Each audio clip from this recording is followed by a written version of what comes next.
Hello, and welcome to the latest edition of MovieJawn Cinema Chat.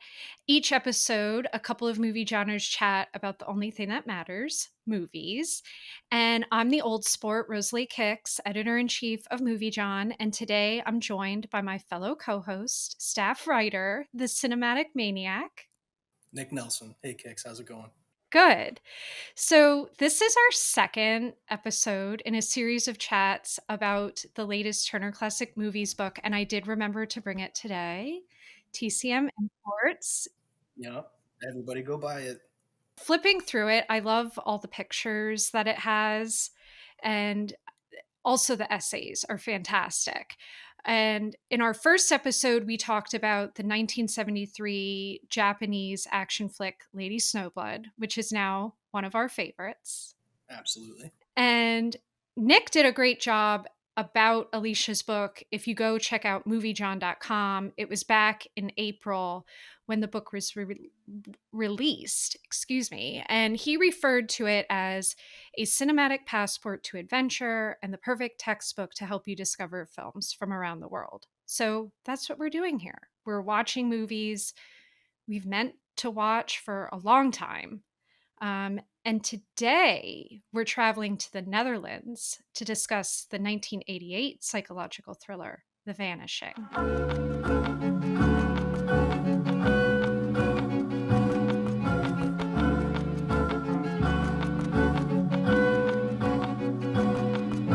Soms fantaseer ik dat ze nog leeft. Ergens ver weg, ze is heel gelukkig en zo. En dan moet ik kiezen. Of ik kan haar zo door laten leven. Maar dan kom ik niks te weten. Of als ik haar laat doodgaan, kom ik alles te weten. Il y a une chose que je veux lui dire. Je veux vous rencontrer.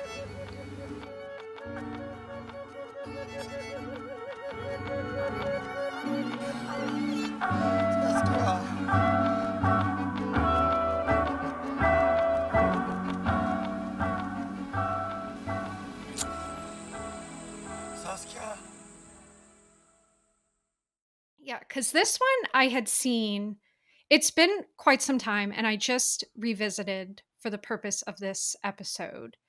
But just so the folks out there know, in Dutch, it goes by spoorloos, which means without a trace. And then, of course, The Vanishing is the American title. And in Alicia's book, she has it split into 4 seasons. And this particular film falls into the summer season, which I think makes sense. It's a pretty sweaty movie. It is a sweaty movie. And obviously, too, like it deals with people going on a road trip, which is always, I feel, something that happens in the summer. So it makes sense. And the film was directed by George Sluizer and was adapted from a novella, The Golden Egg by Tim Crabb, which I need to read this book. Yeah, the fact that was packed into a novella intrigues me. It's a pretty simple story at the end of the day, but it really zeroes in on something absolutely terrifying, or a couple things that are absolutely terrifying. The first is just when, someone that you care about goes missing and you don't know where they are. And the anxiety, panic, that kind of thing associated with it. But then later it explores something I think equally terrifying, the question of would you rather know or not know? Which one is more terrifying for you, knowing or not knowing? Yes. And just before we really start to dive in, I always like to give people a heads up. We are going to spoil this. Unfortunately, yeah. So if you have not seen The Vanishing, do not listen to us further, because it's the kind of movie that you really don't want spoiled. It's too good. You need to just go watch it. Yeah, so the first time I watched it, I knew nothing about it. Other than like that it dealt with somebody being abducted, but like beyond that, I didn't know anything, and I totally agree that this is one you do not want to be spoiled. Like you want to go in completely cold. So if you do need to pause, now's a good time. You can also find this. It's currently, as we're recording, it's streaming on Criterion Channel. So if you want to take a pause and watch it, you can go do that. But I'll just give a very brief synopsis of what it's about. Basically, this French couple, Rex and Saskia, are on a holiday and they stop at a gas station. And while there, she goes in to buy a couple drinks and never comes out from the store. So it's pretty much, I think, assumed that she is abducted, but we really don't know because, like, he's searching the whole premise, like, looking for her, cannot find her. And then we kind of flash back to seeing the actual abductor, Raymond, and we see details of the incident and kind of how he prepared for it. And then we jump into the future where it's like 3 years and Rex is still looking for his missing girlfriend. And he starts to receive letters from the abductor, which kind of, obviously I feel is very tormenting to him because he's obsessively been looking for her, has never stopped. And it ends with one of, I would say, the bleakest moments in cinema that I've ever watched. Yeah, I don't think that's an exaggeration at all. I would 100% agree with you. So let's dig in here, chat a bit further about what we witnessed. And something I want to go back to is what you said, Nikk, at the beginning. It is a question of what, like, do you want to know or just kind of live your life not knowing? Like, what is worse? And that was something definitely by the end of this movie I kept asking myself and thinking about people. There was a time where I fell down a rabbit hole at one of my old jobs when I would listen to a lot of podcasts while I worked on spreadsheets.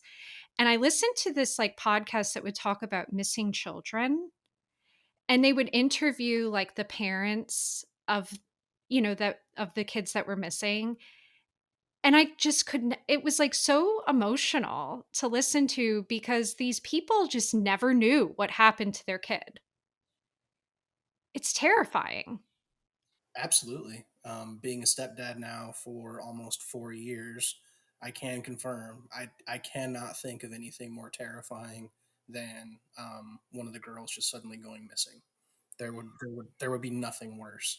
And then, like you said, the what gets even worse over time. And Sarah and I both love true crime podcasts, documentaries, shows. There's unfortunately no shortage of this kind of content.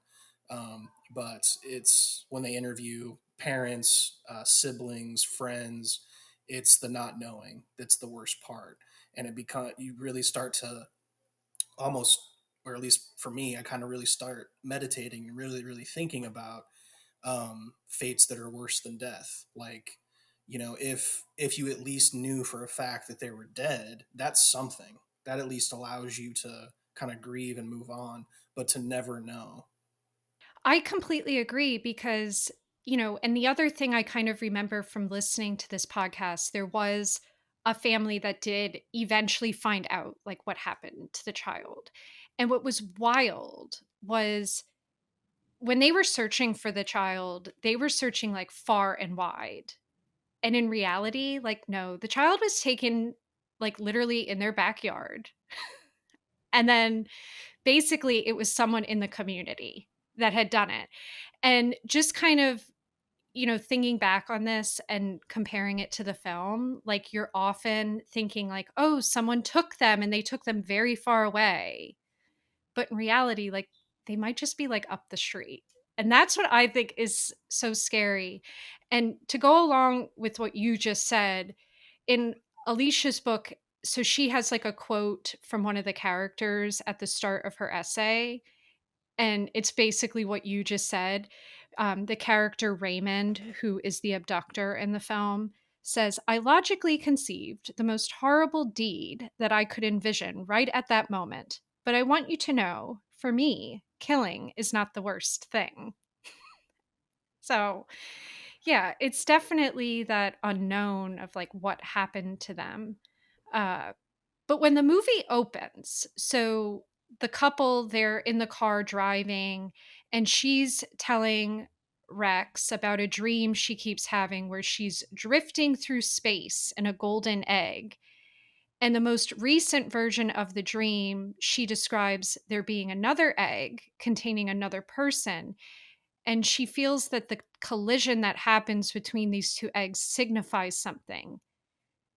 And she's trying to like figure out, I guess, like what exactly it's trying to tell her. Like, what did you think of that and how it ties into the film? I don't know. I would imagine that the with the novella being titled "The Golden Egg," maybe there's a little bit more um, description of that. I sort of just see it as maybe she's sensing that, you know, the inevitability of her fate. That could be. What I think remembered focusing on more was just kind of how much of an asshole Rex was to her in general during the opening of the film, um, which I thought was a just an interesting dynamic. You know, she's obviously trying to connect with him and talk to him about something intimate, and for whatever reason, he's pretty much disengaged and annoyed, and it almost feels like, you know, they're driving in that car. To me, it almost felt like Rex was trying to search for the right moment to break up with her, maybe, and was just getting annoyed that she was talking about some stupid dream. This is also another fear of mine of like I'm with someone that I really love and I end up having an argument with them and then something happens to them and I never see them again, and then I have to live with the fact that I was like either fighting about something stupid or I was mean. I often think about that when I'm with my mom.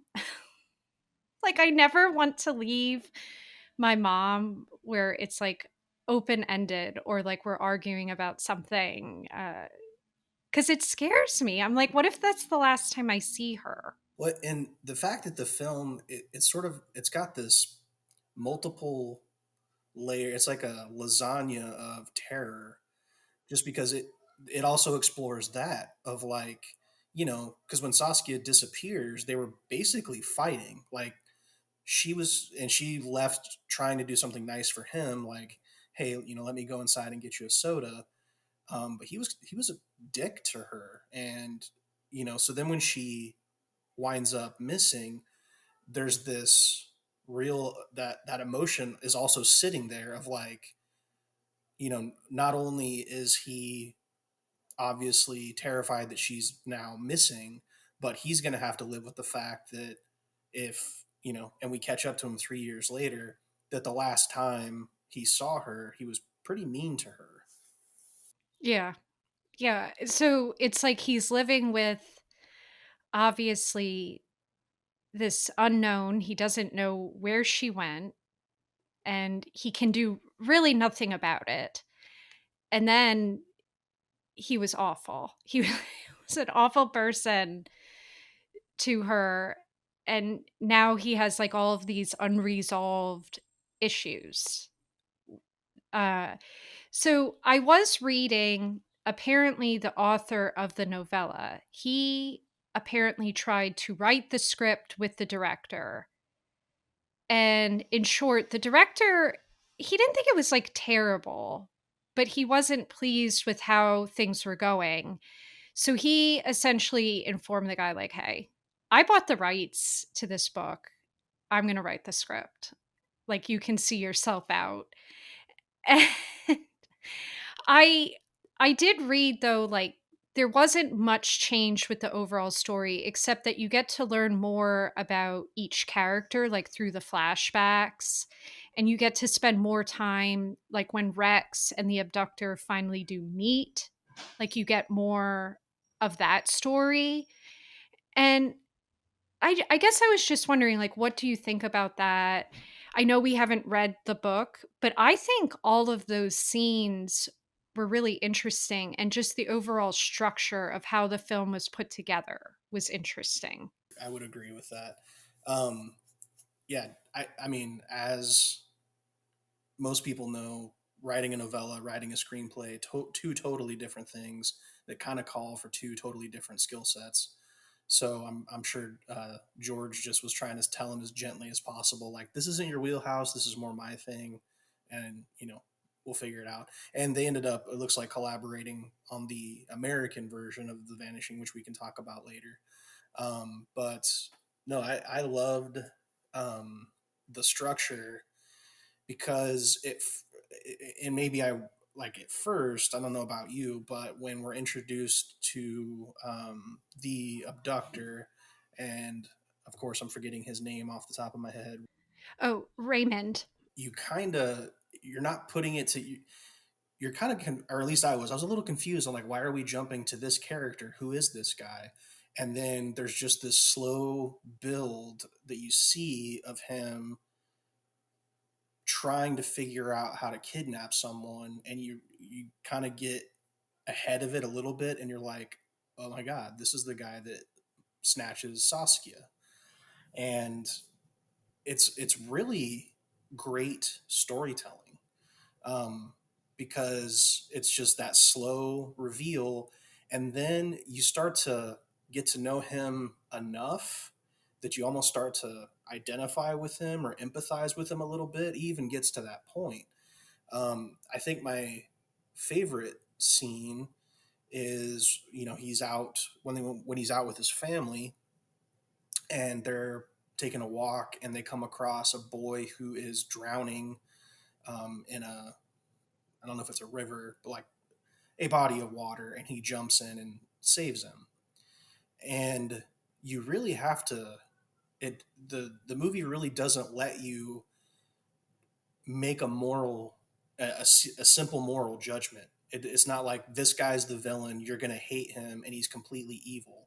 It kind of blurs those, it intentionally, I think, blurs the lines a little bit to mess with you and go like, yeah, he might have killed Saskia, but he saved this little boy. Like, it's not so simple, is it?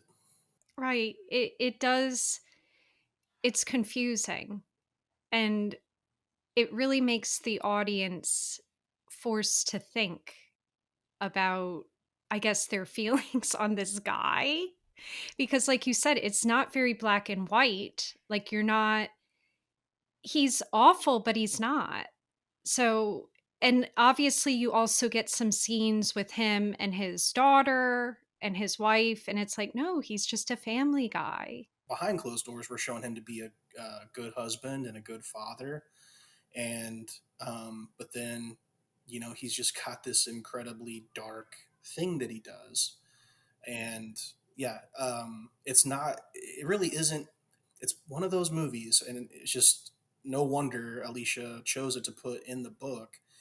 It's not an easy movie to watch on any level, and I don't mean that just because of like the disturbing elements that are a part of it. It's just not an easy movie to watch because you're constantly asking yourself different heavy existential questions, and they're not the same questions. Like, it feels like every 10 minutes you're asking yourself, like you're recalculating the trolley problem every 15 seconds watching this thing. You're like, so it's a, but the at the same time, it's just a really well made, good story. Yeah, I like what you're saying about, it's asking you, like, like, basically to question yourself. And also, like, to me, I kept thinking while I was watching it, like, what would I have done? Like, what would I do? And to your point about Alicia picking it, she does say in her essay, like, this is not something you want to just like randomly watch on, you want to be like very mindful of like what you're getting yourself into when you watch this film, because it's going to be hard to shake it, and it kind of worms its way, as she describes, into your brain, and then it doesn't want to leave. And I completely agree, because I watched this for the first time a couple years ago, and it's like every now and again it will still pop up and I'll think about it. Because what I always find most terrifying in film or in stories is like something that could actually happen. And like this could actually occur. Whereas, like, when you watch a slasher film or something like that, like a Michael Myers or a Jason, it's like, sure, there's some, scary moments, but it's not really possible. I mean, these people are supernatural with the way that they are going about the killings. And also, they make the killings very quick. Whereas, like, this guy, we don't know how long she was trapped and how long she was alive before she actually died. So it's just very sinister what he did. And I just find that whole aspect to be terrifying because it could actually happen. And it could be happening next door to you as we speak, and you'd never know. So yeah, it's because again, he's got that loving father, husband, that double life. He's got it down. He's got that side of his life pretty well figured out. So it makes you go outside and take a harder look at your neighbors. Yeah, it was actually making me remember I had read this book, and oh, I am like blanking. I know it's like a very famous serial killer, but I'm looking it up as we're sitting here. A daughter. Oh, the BTK killer. Yes, from Kansas, from my neck of the woods. Oh, yes. My friend Kyle actually met him once. Oh my gosh. Well, I had read his daughter wrote like a memoir, about growing up. Obviously, like this was her father. And I can't help but think about that book in talking about this movie because I mean, talk about the conflict that she felt when it was revealed like this was who her father was, these are the things he did, because that wasn't the person she knew. And so she had to like face that he did these horrible things to other people. But to her, it was just her dad. And that's kind of how I feel with this film. Yes, it's that is even one more of those heavy questions it asks you is to put yourself in his daughter's shoes and consider, what if one day she finds out? Yeah. And just to go back to when we do see him, like, I guess, preparing to actually commit the kidnapping, the abduction, it's interesting to see him, like, kind of messing up and not like it wasn't because I feel like we don't really often see that in movies about a killer where we don't see what they did to prepare. Like, at the point we're coming into the story, it's like, oh no, they just have this plan and they're executing it with precision. Like this guy, we see him falter, we see him mess up, and he's figuring it out. That's kind of a bit of a connection or something that it has in common with Lady Snowblood that we sort of discussed on the last episode of, it, she messes up. Like it gets messy. So sort of the same thing going on here. And I agree with you. I absolutely love that aspect of it of, cause it, again, you're watching it and I find myself, I don't want to root for him at all. Like I don't want him to succeed. So every single time, something messes up and I'm like sitting there going, okay, she got away. Good. Now stop, like realize it's not working and just stop what you're doing. But he just keeps going after it and like changing a little thing each time, and it gets better and better and more effective.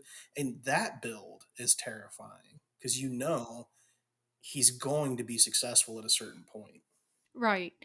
Yeah. And something that I found watching this movie again for the purpose of this episode, I will say it doesn't get less scary the second time because you also start, because at that point where the story's going and how everything's going to play out in the end. Something like I found disturbing was the scene where it shows Raymond, his wife, his daughter, they're at the house that he essentially uses to keep Saskia captive. And he has them screaming very loudly, like, and he makes it seem like they're playing a game, like his wife and the daughter, like, oh, let's scream, ha ha ha, we're in the middle of nowhere. But then you realize, like, no, he's having them do that so he can see if anyone can hear them, because later he's going to bring somebody back there and they're going to be screaming and he doesn't want to get caught. And I was like, this is so weird. Yes, just calculating, just completely calculating. Yeah. Yeah, so things like that. And something else I kept thinking about, especially when Saskia initially goes missing, the whole thing, it makes me so anxious because it reminded me of like those few times in childhood, like when I was in a department store with my mom. And you would get separated. Yes. And then you're like racing around looking for your parent and you're just like, "Oh my god, they left me." And I feel like obviously I was probably only separated for like a couple minutes, but it would feel like eternity. And that's watching him like run around manically through the gas station and then like going up to people and they're like, "You are insane." Yeah. And it, again, it's, you really have to stop and go, okay, if that were you, what else, what else could you do? Right? Like, and it's such a helpless thing because you're walking up to people. This is like imagine this, you're at a gas station on the turnpike or something, and a sea of people, and you're trying to ask complete strangers if they've seen a woman, and they're like, "What are you talking about?" Like, they're literally everywhere. And it's like, do you have a picture? Like, all of a sudden you need a picture to show people. And I think there's like a brief moment where the cashier, um, she's like, "Oh yeah, she was back by the soda fountain," and you're like, "Oh, thank God! Like he'll find her." And that's the only sliver of information that he gets. And he turns around. Well, she's not there anymore. She's not at the soda fountain anymore. It's just like, so we're back to square one, just completely helpless, and the audience is completely helpless. Like there's nothing. If it had, and other films do this kind of thing, if at that moment it would have cut to a scene where we then see her getting abducted, well, now the audience feels better in a sense because we know, right? And that's the dramatic irony of it. Like we know something that now Rex doesn't know. This movie doesn't do that. This movie's like, nope, you are Rex. You are also terrified.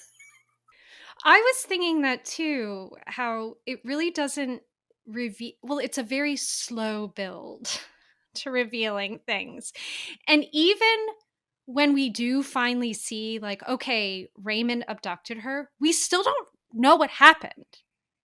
Like, we don't know what he did with her. So we're still, like you said, we are Rex in many ways. I mean, we do get the privilege of seeing her abducted, which he didn't get to see, but we don't know what he did with her.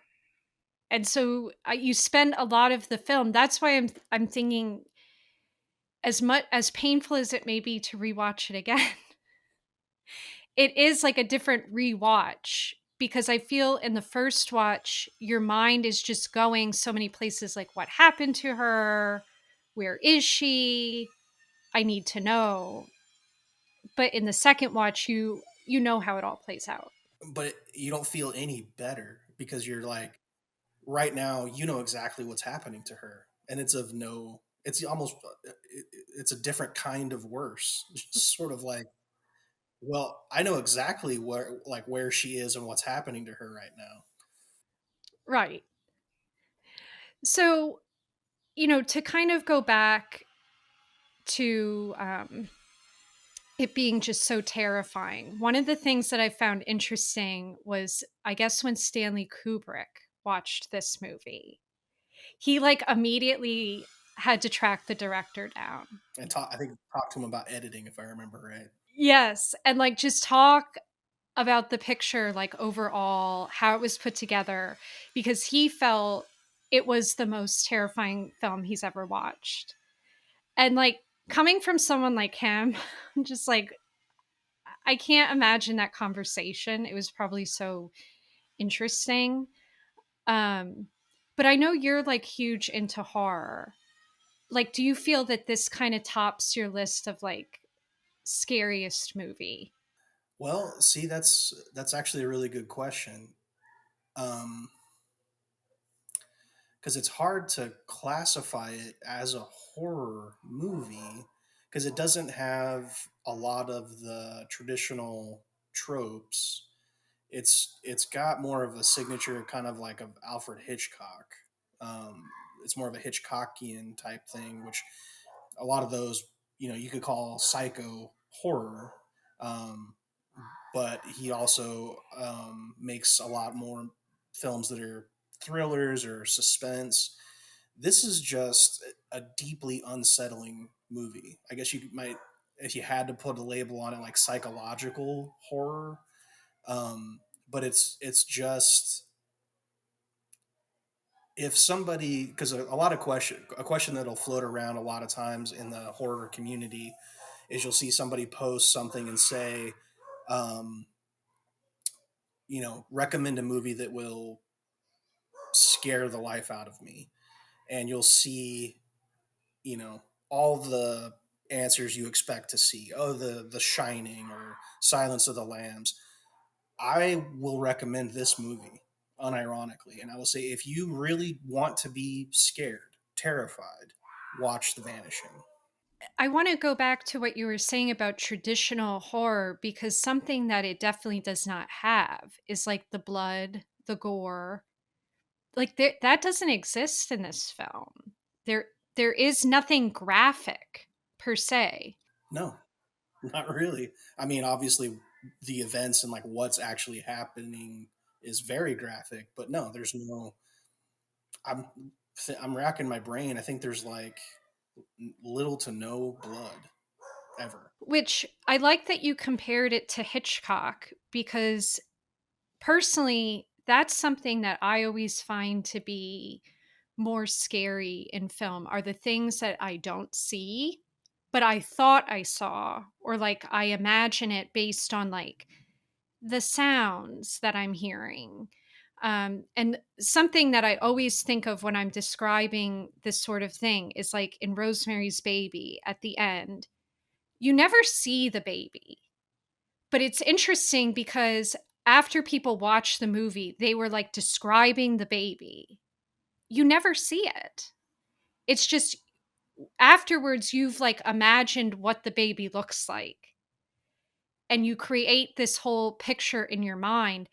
And that to me is often more scary than actually like seeing it on the screen, because sometimes like, and actually if you watch the TV series they made of Rosemary's Baby, it was like a mini series, they show the baby and it looks so stupid. I did not know that they made it. Why would they bother to make a mini series of Rosemary's Baby?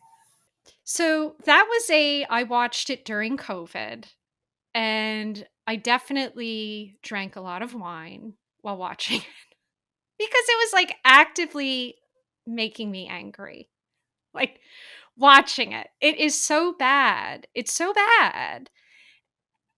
And I mean, obviously, I don't want to go down the rabbit hole of Polanski and his terribleness. But I do think Rosemary's Baby is one of those, like, it is a perfect film. Like there's not, like, when I watch it, there's nothing I would change, there's nothing I would alter. And so yeah, you asked the question, why did they remake that? I do not know. But it's terrible. It's absolutely, but they do show the baby, and that's just one of many mistakes that they make. But there is something terrifying about, and again, to go back to what you said in the beginning, the unknown, of not knowing. Like, we don't know what that baby looks like. That makes it more scary to me. Yeah, and I think it's Danse Macabre. Stephen King writes about that too. Um, it's not the monster at the top of the stairs that's the terrifying thing. It's the trip up the stairs, not knowing what's behind the door. When the monster is actually revealed, um, then that's when you get a sense of relief about it. So the terror can kind of go away because it's never worse than what you're imagining. And Jaws does this really well. It's one of the things that Jaws does masterfully. Is and I don't know if they were celebrating their 50th anniversary, so I don't know if you got to see the documentary that they made about it. But it's really great. I recommend everybody seek it out. But it was because the shark wasn't working. That's the only reason why they showed it less, because it kept malfunctioning. They built it to um, be in the water, but not salt water. They didn't. So, um, so the only reason, but it worked. That was the thing about it is not seeing the shark made that movie 10 times more terrifying. See, and that's what when I interview filmmakers, I will ask them about like a happy accident, and I feel like that is the definition of it because yeah, by not they didn't overdo it then, you know, and I guess you're imagining a lot of it in your mind, which I think your mind just makes things more scary, you know. So I don't know. I just think it's something that again I really do love about The Vanishing, and I love that you compared it to like a Hitchcock because he does that often in his films. Like his films are not really gory or bloody. Uh like I think Psycho is the one that comes to mind where it's like okay, when people saw that shower scene for the first time, they really did think like she was cut. And but it's like at no point is the knife actually piercing anything. So that's what's interesting about it. But it's what people made up in their minds, what they imagined. Uh, so something else I did want to talk about is actually Raymond, the character himself. I was reading, like, you know, the director, when he was casting everyone, that was a character that he really was like, okay, whoever plays this part, like they need to be like perfect, basically. And the person that he found is named Bernard Pierre, and I'm probably going to mispronounce his last name, but Donadieu.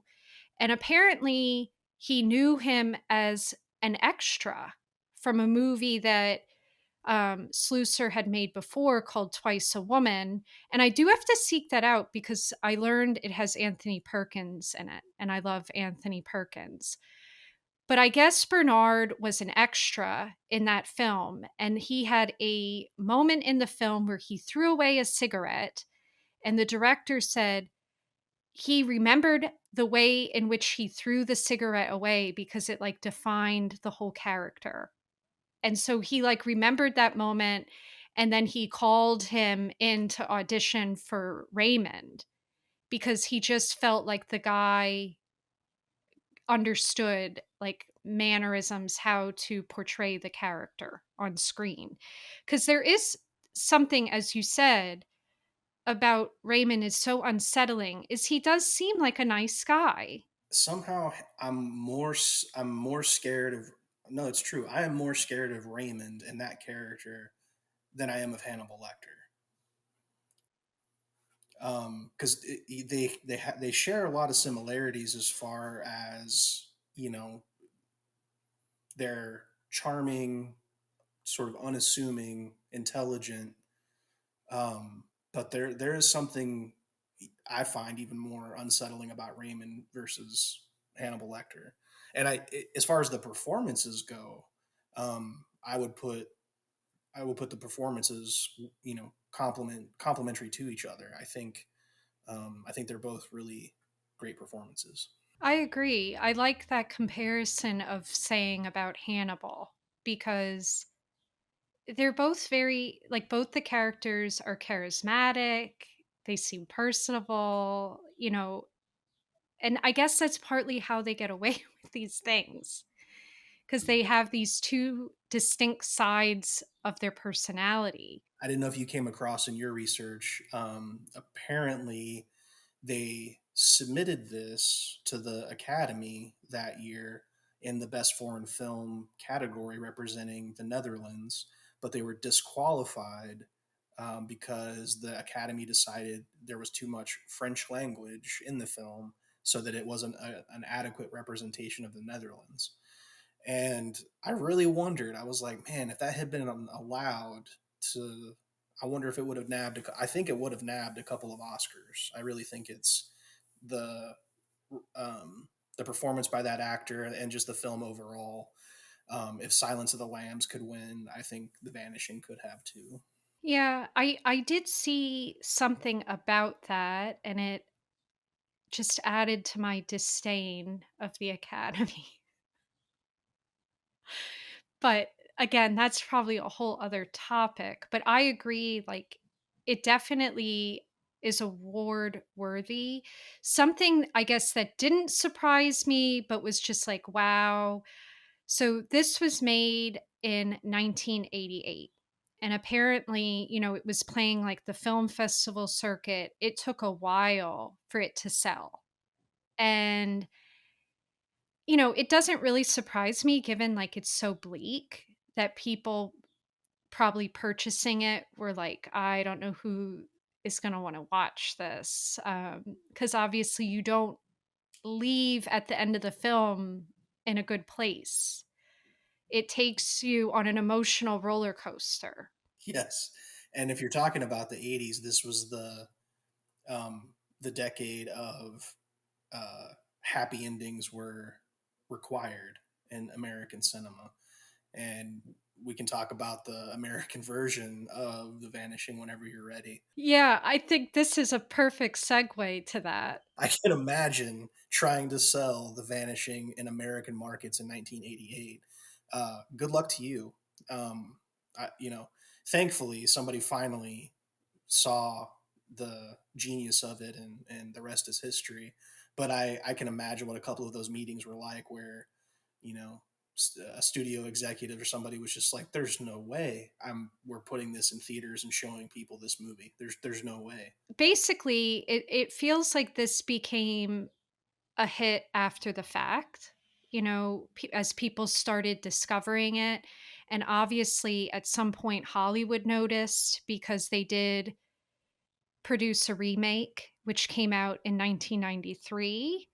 And surprisingly, the same director made the film. So in our last episode, we discussed Funny Games and how the same director directed both of those versions. Yes. And I think eventually we should watch both of those and then discuss it because this American version, the only way I can really describe it to you. So I was fortunate enough to watch the foreign one first and then watch the American. I would highly not recommend doing it the other way around. Absolutely 100% agree. The American version, the best way for me to say, or I guess the nicest way, is it is very hokey. Yes, it is not good. No. George Sluizer has unfortunately passed on. I noticed, but it's one of those things I would, if I could research deep enough to try to find if he ever gave an interview and explained why he was interested in, you know, I don't know if they just offered him a boatload of money and so that's why he said yes. Um, but apparently Tim Crabb and I guess, settled their differences about writing a script together because I think, if I remember right, they wrote the script for the American version together. And and I had texted you about this because I think you'd asked me. You said, if you do seek it out and if you do find it, and it is streaming on YouTube, by the way, text me when you're watching it, which I did. And one of the things I sent you was, I'm pretty sure they literally, for the script, they literally just translated the French to English, and that's all they did for the script. So every character, Kiefer Sutherland, Sandra Bullock, Jeff Bridges, they do not talk at all like Americans. It's just a they're it's the weirdest thing. I can't it's you kind of have to see it. If you want to see it for any reason, that's kind of the reason, but the dialogue sounds so unnatural, and it's not how people talk or would talk to each other anywhere in the United States. It just wouldn't happen. I do wonder, like you said, if you could ask the director, he had to have been given a huge payday. There's a couple things watching it last night that I ended up appreciating about it. I think Jeff Bridges does pretty well in it. He's pretty unsettling. It's nowhere near the performance of the original character, but he does his best. And Jeff Bridges is an amazing actor. So, um, and then my other favorite part was Nancy Travis, which people our age probably know her mostly from as Harriet from So I Married an Axe Murderer, or the she was the mom wife on the Tim Allen show Last Man Standing.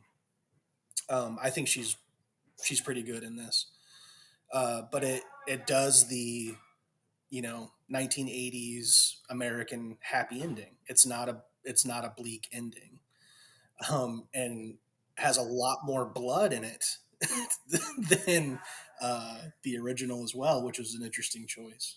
Yeah, I feel when I watched it, and I just was looking up in Letterboxd, it was about 2 years ago that I watched the American version. It's not scary. Like it doesn't have that tense feeling. It doesn't like stress you out like the way the original does. And I think having scenes where there is like all this blood and gore, like some of it, I mean, and I know this is terrible to say, but some of it just plays out silly.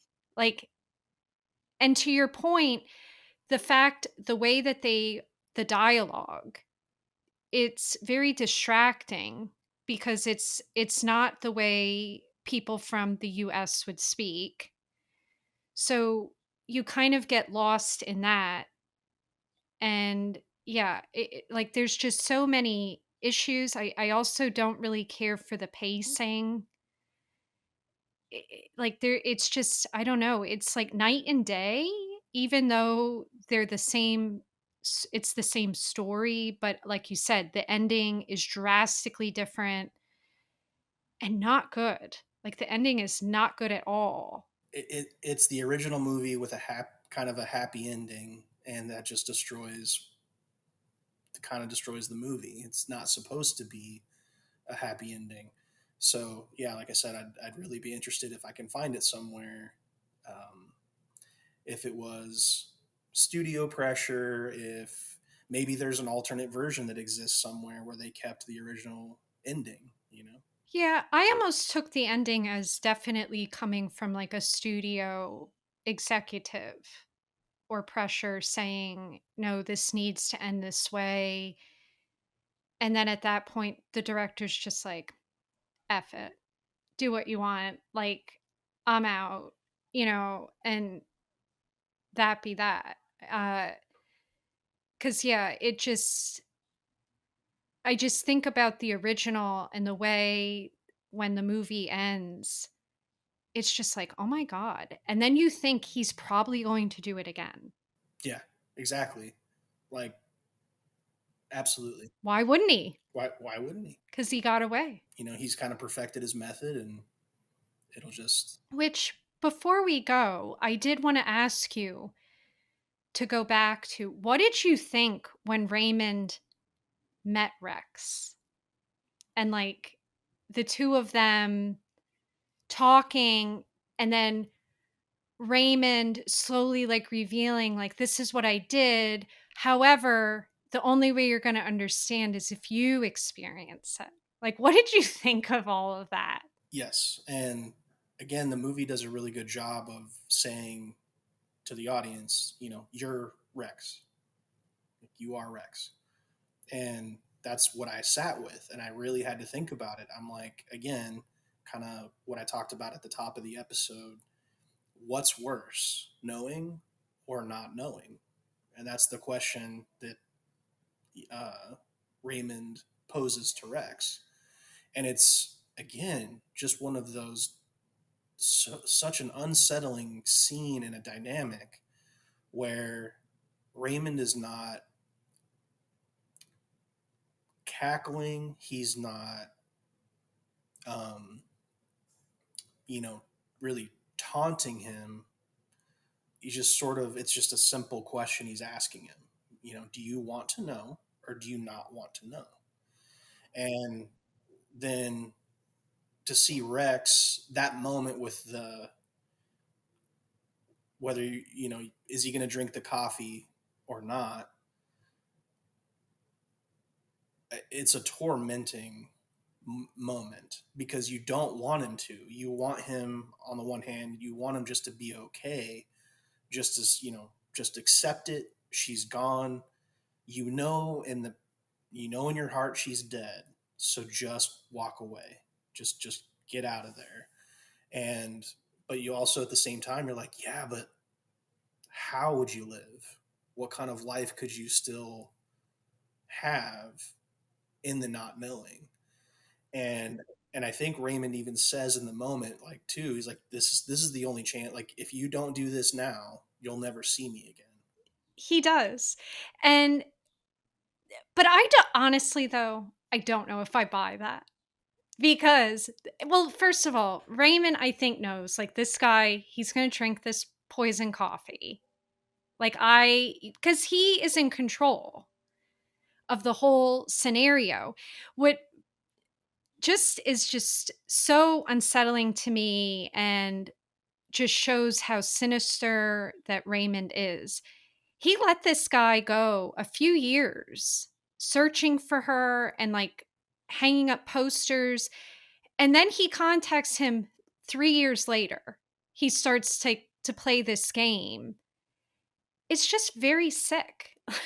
Like, because it's not to say there's a time where Rex would have, I think, fully moved on. Like, obviously, and especially going back to listening to real life people talk about people in their life that have gone missing, you never move on. You're always looking for them. You're always searching for them and wondering. But in some ways, I think that you're able to maybe have some sort of life where you're able to, like, put it in this part of your mind where you're like, I know they're gone. I don't know what happened with them. But you kind of, I guess, find a way to deal with that. And I do feel like Rex, because he does have another partner and he's, like, attempting to have some sort of life, and then all of a sudden he gets this letter and he's sucked right back in. So I feel like, I wonder if Rex wouldn't have drank the coffee, wouldn't have gone through it, if he really meant that. But also too, like, come on, he's not gonna let this guy go. Like, obviously this guy's gonna go to the police, he's gonna tell somebody about it. So yeah, the whole thing, it's just, I really feel like when you're watching this, you're just stressed out, like, the whole time. Like, this is not a movie you want to put on to relax. It is not a movie you want to watch to wind down after a hard week. Not at all.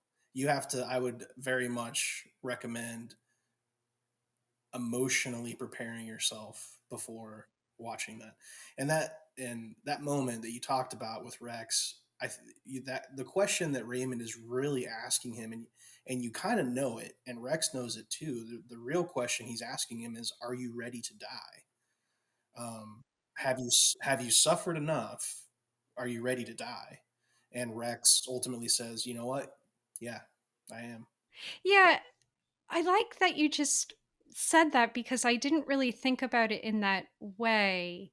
But he's basically killed two people because he ruined Rex's life obviously Rex becomes obsessed with searching for her, with knowing what happens. And yeah, I mean, he essentially killed them both when he abducted her. And yeah, very disturbing. Uh, so yeah, it's funny. I think the first time after I watched it, I was like, I don't know if I'll ever watch that again. But here we are. Yeah, it was like funny games for me. When I got done with that movie, I was like, I will never be able to watch the original version, and I will never be able to watch this movie ever again. Um, I won't be able to do it, and I feel the same way about The Vanishing. Like, um, it would have to be a personal favor. Somebody would have to. It would have to be a friend asking me for a personal favor to watch The Vanishing with them. That would be the only scenario where I'd be like, okay, fine, you know, let me. What a favor. Like, I wonder why they would be asking you to do that. I don't know, just if, after watching this episode or something, a friend of mine was like, "Would you watch it with me?" And I'd be like, "Please don't ask me to do that." But I would if it was a friend. Well, and like we said, you can watch it yourself. It is streaming on Criterion right now. And you said the American version, if you feel the need, is on YouTube. Correct. But I absolutely agree with Kicks. Watch the original first. Don't watch the American version first. No. Yeah, it's just not a good way to use your time. But our next film that we picked, so I'm curious, have you seen 1975's Picnic at Hanging Rock? I have not. Yes. Oh, Alicia, during our interview with her, mentioned it specifically, and that kind of stuck with me. And I noticed, and I don't, unfortunately, I don't think the TCM imports for a while there was a section on HBO Max when the book came out for TCM imports, and a lot of the movies that were in the book were streaming on HBO Max. I don't think that's the case anymore, unfortunately. It was probably only for like a month or whatever, but that was one of the ones that was available. So yeah, one afternoon I went ahead and watched it. oh, that's awesome. Well, I did look it up and it is still on Max. Maybe it just got put back on, but it's also on Criterion Channel, which is how I'm probably going to watch it. But I have never seen it. And it's been something that I've been meaning to watch for a very long time. So I'm excited to check that one out. Um, and oh, before we go, I did, because we are getting, as we said, we're getting better with these episodes as we go on. We're only going to improve. I did want to just show the watchers, listeners, our MovieJawn. This is what we write every quarter. And this is our most recent one, which is about cinematic cats and dogs. Highly recommend picking it up. And I will have to look if there was any films she wrote about cats or dogs in foreign movies. I don't know off the top of my head if I remember one. Yeah, I'm racking my brain, flipping through the table of contents in my mind, and I can't think of one that stood out. I know we said at the start of this we were just going to watch a few, but I feel like we should just watch them all. And if it takes years, it It takes takes years. years. I think she said there's going to be a few of them in there that we're going to have trouble finding. Yes. Which is something I will say they have a pre-code film book coming out soon. And I'm very excited about it, but I'm also concerned once I get my hands on it, am I going to be able to track some of these movies down? Because that drives me nuts. When I read something, I want to watch it, and if I can't find it. Yes. So a quick plug for physical media, and to show Kicks that I was and you already knew because I texted you about this, but I was a diligent student. Last episode, you told me to go and watch Freaky Tales that night, and I did. This is the physical release that they put out for Freaky Tales. Um, Lionsgate. It's available at the Lionsgate shop. So I recommend everybody find Freaky Tales, order the physical media, watch it because Kix was absolutely correct. That movie is amazing. Yeah, you know what? I'm so proud of you. And I also love that you purchased the physical media because I knew it would be right up your alley of the way that they packaged it because it looks like a VHS tape. It does. Yeah, everyone I have mentioned this movie to, they end up liking it, but also being like, why is no one talking about it? Why did it go in and out of the theater so quickly? I don't know, capitalism, I guess. And see, here in Topeka, we're down to one movie theater. Oh, that's terrible. It's also part of the issue, I think, too, is the movie theater doesn't have a lot of choice. You know, they can't leave unless it's a big, huge blockbuster movie. They can't really afford to leave it on a screen for more than a couple of weeks. And then it's complicated further with how quickly things go from theatrical release straight to streaming. And then for a lot of people, it's just a lot more convenient to stream it at home than to have an outing to the movie theater that is going to cost you 60 or 70 bucks if you want concessions, that kind of thing. I have to be honest, I've been having, conversations with different folks about because Ben and I, my husband, have been going to a lot of movie events, setting up with the magazine. And something that is just so unique about where we currently live, there are so many different places to see movies and not just new films, but a lot of older films. So I feel very fortunate that we live in proximity where within like 45 minutes to an hour, like I can go and see older movies on 35 millimeter.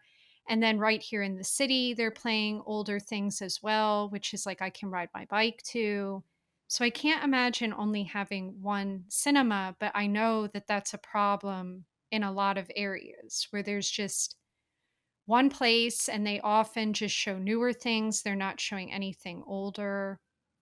And then the new things that do come in don't stay there very long. It's just all upsetting.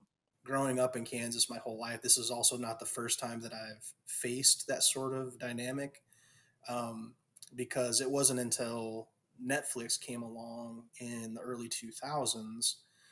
You know, back then in Kansas, you had one video store and it was Blockbuster.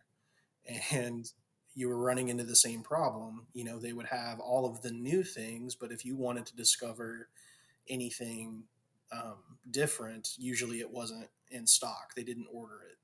So it wasn't until Netflix and you could get the thing, different things through the mail. Yes, and I feel a lot of people miss that, because, and especially having things the way I guess you would put it into a queue, and then it would just kind of show up at the house randomly. Yeah, it's really a shame because I do think that is lost on streaming. And actually, this is the perfect thing to plug right now because it was your brainchild. Um, we just did it this past week, but we have a virtual video store that we're starting on Instagram Live, and we're kind of testing it out on MovieJawn. So if you follow at MovieJawn on Instagram, but myself and Genevieve went on there and we shared just our staff picks, like what would be on our shelf. And it was really cool. You would have been so happy because people were like saying what would be on their shelf. And there was a conversation of like just remembering going into the video store and talking to someone and asking them recommendations. And some people were, you know, taking note of what we picked and then asking, oh, I wonder where I could watch that. I absolutely love that's happening. I haven't had a chance to watch it yet, but I plan to as soon as possible. But yeah, that's where it all came from. Is I think there's there's so much content and streaming services. And to depend solely on algorithmic curation, I really do believe that there's something lost in human curation for these kinds of things. And that's something that, Alicia does, that the TCM Imports does, that TCM itself does. And I just really think it's valuable.